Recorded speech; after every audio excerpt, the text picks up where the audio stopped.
ഇന്നത്തെ എപ്പിസോഡിൽ വ്യത്യസ്തമായ 2 കാര്യങ്ങളാണ് നമ്മൾ ചെയ്യാൻ പോകുന്നത്. ആദ്യം ഒരു പലഹാരം എന്ന് പറയാം, ഒരു 4 മണി പലഹാരമായിട്ട് വിചാരിക്കാം. ഒരു പക്ഷേ 1-2 ദിവസം ഇരുന്നാലും പെട്ടെന്നൊന്നും കേടാകുന്ന കാര്യമായിരിക്കില്ല, നമുക്ക് ഉപയോഗിക്കാൻ പറ്റും. അതായത് ഇതൊരു ലഡ്ഡു എന്ന് വേണമെങ്കിൽ പേരിടാം. ലഡ്ഡു എന്ന് പറയുമ്പോൾ ഇത് പൊരി കൊണ്ടുള്ള ലഡ്ഡുവാണ്, പൊരി ലഡ്ഡു. പൊരി എന്ന് പറഞ്ഞാൽ അറിയാമല്ലോ, മലര് പൊരി എന്നൊക്കെ പറയുന്ന കാര്യം. ഇതാണ് പൊരി. ഇതിങ്ങനെ പൊരി എന്ന് പറഞ്ഞാൽ വാങ്ങാൻ കിട്ടും. ഇത് റൈസിൻ്റെ ബൈ പ്രോഡക്റ്റ് തന്നെയാണ്. അപ്പോൾ ഈ പൊരി കൊണ്ട് നമ്മൾ ഈ പൂജാ കാര്യങ്ങൾക്കൊക്കെയാണ് കൂടുതലായിട്ടും പൊരി ഉപയോഗിക്കുന്നത്. പക്ഷേ പൊരി ഉണ്ട ഉണ്ടാക്കാനായിട്ട് ഉപയോഗിക്കും. ഇതും ഒരു പൊരി ഉണ്ടയാണ്, പക്ഷേ പേര് കുറച്ച് മാറ്റമുണ്ട്, അതിൻ്റെ ഷേപ്പിനും സൈസിനും ഒക്കെ ഒരു മാറ്റം ഉണ്ടാകും. ഇത് പൊരി ലഡ്ഡു. അപ്പോൾ അതിന് വേണ്ട കാര്യങ്ങളൊക്കെ ഇവിടെ എടുത്ത് വെച്ചിട്ടുണ്ട്. അപ്പോൾ നമ്മുടെ പൊരി ലഡ്ഡു എങ്ങനെയാണ് തയ്യാറാക്കുന്നത് നോക്കാം. അതിനുവേണ്ടി ചേരുവകൾ എന്തൊക്കെയാണെന്ന് നോക്കാം. പൊരി ലഡ്ഡു ചേരുവകൾ: പൊരി 6 കപ്പ്, പഞ്ചസാര ഏകദേശം 1 കപ്പ്, തേങ്ങാ ചിരകിയത് 1.5 കപ്പ്, കപ്പലണ്ടി 250 ഗ്രാം. അപ്പോൾ നമ്മുടെ പൊരി ലഡ്ഡു തയ്യാറാക്കി തുടങ്ങാം. അപ്പോൾ ആവശ്യത്തിന് എടുത്ത് വെച്ചിട്ടുണ്ട് കാര്യങ്ങളെല്ലാം. ആദ്യമേ തന്നെ ഇതിൽ പഞ്ചസാര, കപ്പലണ്ടി, പിന്നെന്താ പൊരി, ഈ 3 കാര്യങ്ങളും കൂടി ചേർത്തിട്ട് ഒന്ന് പൊടിക്കാം. പൊടിച്ച് അപ്പോൾ ഒന്നിച്ച് പൊടിക്കാൻ പറ്റില്ല, കുറേശ്ശെ പൊടിച്ച് ഒരു ബൗളിലേക്ക് ഞാൻ മാറ്റുന്നുണ്ടാവും. അപ്പോൾ ആ ഒരു പ്രോസസ്സാണ് സ്റ്റാർട്ട് ചെയ്യാൻ പോകുന്നത്. പൊരി ഇങ്ങനെ എടുക്കുക, കുറച്ച് കപ്പലണ്ടി. ഇപ്പോൾ പല സ്റ്റേജസ് ആയിട്ടാണല്ലോ, അതുകൊണ്ട് കുറച്ചായിട്ട് പകുതി കുറച്ച് പഞ്ചസാര എല്ലാം കൂടി ഒന്ന് പൊടിക്കും. അപ്പോൾ ഓരോന്നായിട്ട് പൊടിച്ചിട്ട് ഞാനൊരു ബൗളിലേക്ക് മാറ്റും. അപ്പോൾ നമ്മളിങ്ങനെ പൊടിച്ചുകൊണ്ടേയിരിക്കുക. ഞാനൊരു 3-4 പ്രാവശ്യമായിട്ടാണ് പൊടിച്ചെടുത്തത്. അപ്പോൾ ഇച്ചിരി തേങ്ങ ഇടും, കുറച്ച് കപ്പലണ്ടി ഇടും, കുറച്ച് പൊരി ഇടും, പിന്നെ കുറച്ച് പഞ്ചസാര, ഇതെല്ലാം കൂടി ചേർത്ത് ഇങ്ങനെ ഡിവൈഡ് ചെയ്തിട്ട് പൊടിച്ചെടുത്തു. ഇങ്ങനെ പൊടിച്ചുകൊണ്ടിരിക്കുമ്പോൾ അതിങ്ങനെ കുഴഞ്ഞ് വരുന്ന പോലെ വരും. അതാ തേങ്ങയുടെ ഒരു ഈർപ്പവും അതുപോലെ കപ്പലണ്ടിയുടെ ഒരു ഓയിലുണ്ടല്ലോ, കപ്പലണ്ടി എന്നൊക്കെ പറയുമ്പോൾ എന്തായാലും അതിനകത്ത് ഓയിൽ കണ്ടൻ്റ് ഉണ്ട്, അതുകൊണ്ടാണ് അതിങ്ങനെ ഇതുപോലെ ആയി വരും. ഇനി വേറെ ഒന്നുമില്ല, കൈ കൊണ്ടൊന്ന് ഉരുട്ടി എടുത്താൽ മതി, ലഡ്ഡു ആകും. ഇനി പ്രത്യേകിച്ച് നെയ്യ് അങ്ങനത്തെ കാര്യങ്ങളൊന്നും ചേർക്കണമെന്നില്ല, നമുക്ക് അല്ലാണ്ട് തന്നെ ഉരുട്ടി എടുക്കാം. ഇതിപ്പോൾ ഞാൻ കപ്പലണ്ടിയിലാണ് ചെയ്തത്. നിങ്ങൾക്ക് വേണമെന്നുണ്ടെങ്കിൽ ഇത് കാഷ്യൂ നട്ട്സ് ഇട്ടിട്ട് ചെയ്യാം, അല്ലെങ്കിൽ ആൽമണ്ട്സ് ഇട്ടിട്ട് ചെയ്യാം. പിന്നെ പഞ്ചസാരയ്ക്ക് പകരം ശർക്കരയിൽ ചെയ്യാം, കരിപ്പെട്ടിയിൽ ചെയ്യാം, പാം ഷുഗർ, അങ്ങനെ ഏത് പാം ഷുഗറോ അല്ലെങ്കിൽ സാധാരണ ജാഗരി എന്തായാലും കുഴപ്പമില്ല. ഇതിപ്പോൾ നല്ല ഈർപ്പുണ്ട്, നമ്മൾ ജസ്റ്റ് ഒന്ന് കൈ കൊണ്ട് ഉരുട്ടി എടുത്താൽ മതി. എല്ലാ കാര്യങ്ങളും എല്ലാ ഭാഗത്തേക്കും ഒരുപോലെ ഡിസ്ട്രിബ്യൂട്ടഡ് ആക്കണം. കാര്യം എല്ലാം ഒരു 4 പ്രാവശ്യം ഇട്ടിട്ടല്ലേ നമ്മൾ പൊടിച്ചെടുത്തേ. ഇനി ഉരുട്ടി തുടങ്ങാം. സിമ്പിൾ, വെറുതെ ഉരുട്ടി വെച്ചാൽ മതി.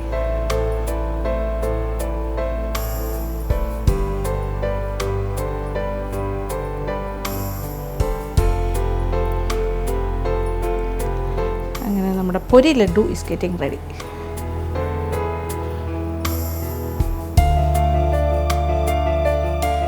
സൈസ് എത്രയാണ് നമ്മൾ എടുക്കുന്നത് അതനുസരിച്ചിട്ട് എണ്ണം കിട്ടും. ഇപ്പോൾ ഈ ഒരു സൈസാണെങ്കിൽ ഇഷ്ടംപോലെ എണ്ണം കിട്ടും. കുറച്ചുകൂടി വലുതാണെങ്കിൽ, വലിയ ലഡ്ഡു ആണെങ്കിൽ എണ്ണത്തിൽ കുറച്ച് കുറവുണ്ടാകും.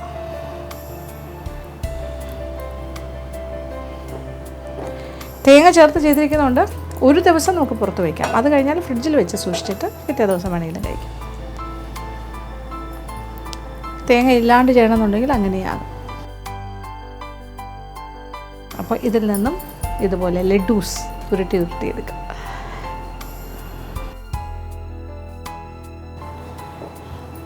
അങ്ങനെ നമ്മുടെ പൊരി ലഡ്ഡു കംപ്ലീറ്റ് ഉരുട്ടി കഴിഞ്ഞു. ഇത് 24 എണ്ണം ഉണ്ട് കറക്റ്റ് പറഞ്ഞാൽ.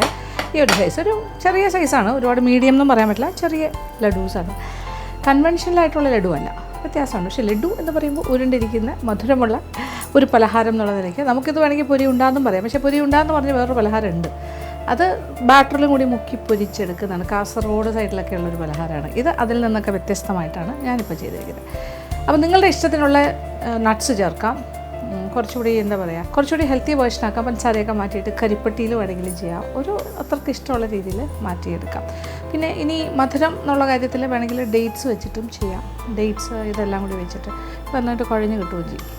ഇത് കുഴപ്പമില്ല, നല്ല കറക്റ്റായിട്ട്. അപ്പോൾ നന്നായിട്ട് ബീറ്റ് ചെയ്തെടുക്കുക. അപ്പോൾ ഇങ്ങനെ കുഴഞ്ഞ് വരും, ആ ഒരു സ്റ്റേജിലാണ് എടുക്കുക. പെട്ടെന്നാകും. അപ്പോൾ ഉണ്ടാക്കി നോക്കുക, തീർച്ചയായിട്ടും ഇഷ്ടമാകും.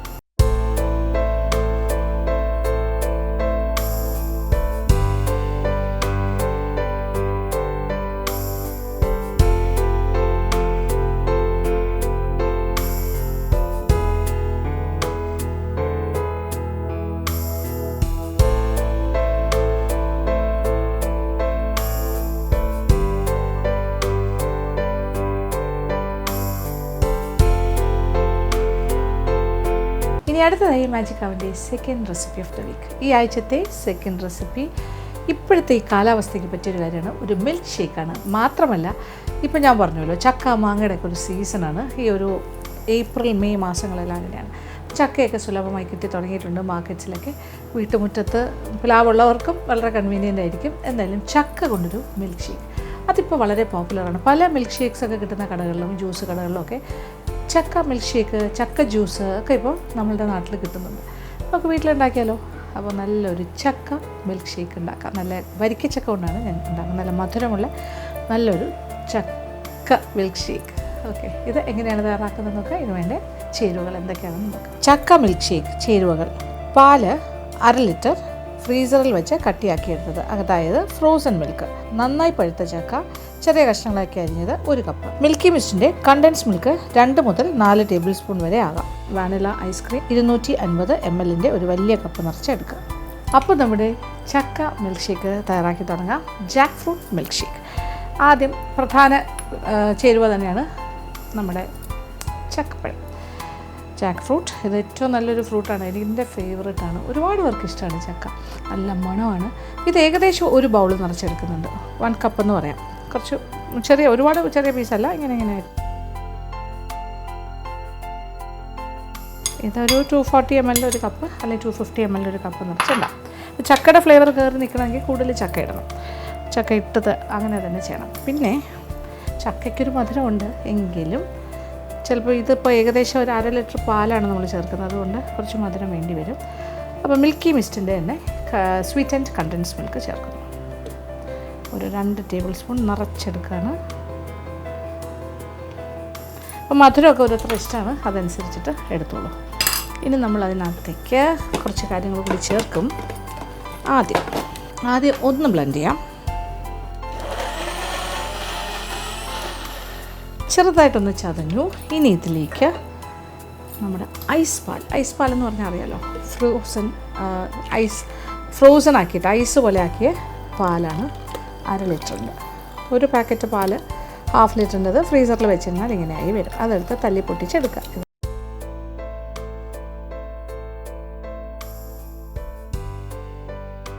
ഇനി ഒന്ന് ബ്ലെൻഡ് ചെയ്യാം.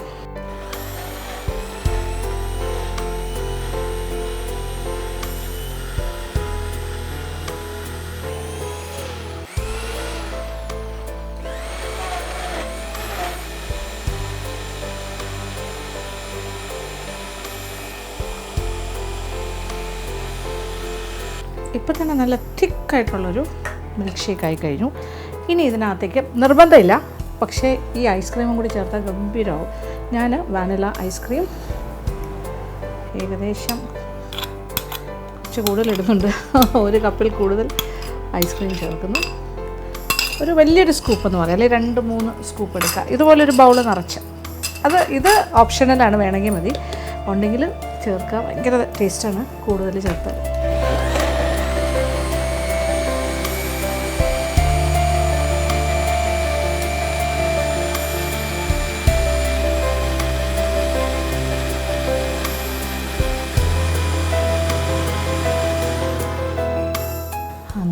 സ്വാദിഷ്ടമായ ചക്ക മിൽക്ക് ഷേക്ക് ഈസ് റെഡി.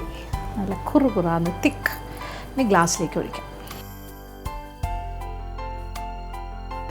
അങ്ങനെ തിക്കായിട്ടുള്ള നമ്മുടെ ജാക്ക് ഫ്രൂട്ട് മിൽക്ക് ഷേക്ക്.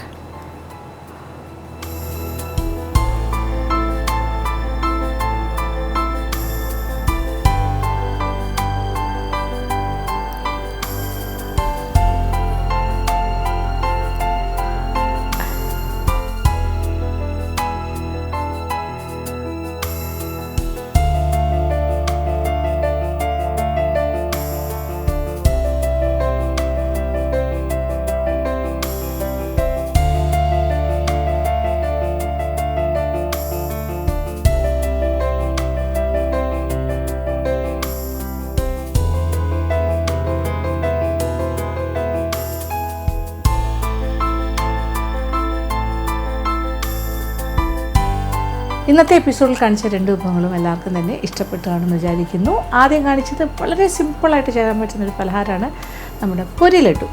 തീർച്ചയായിട്ടും പരീക്ഷിക്കണം.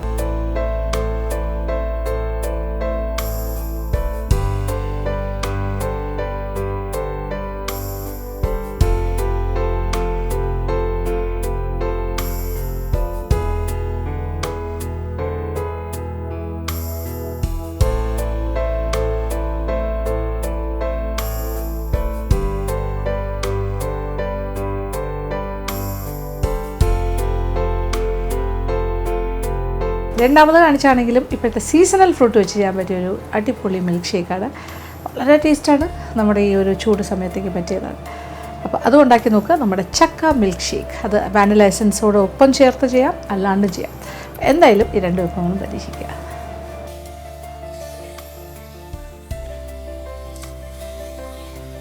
ഇന്നത്തെ എപ്പിസോഡ് ഇവിടെ അവസാനിക്കുകയാണ്. വീണ്ടും പുതിയ വിഭവങ്ങളുമായി മാജിക് അവനിലൂടെ കാണാം.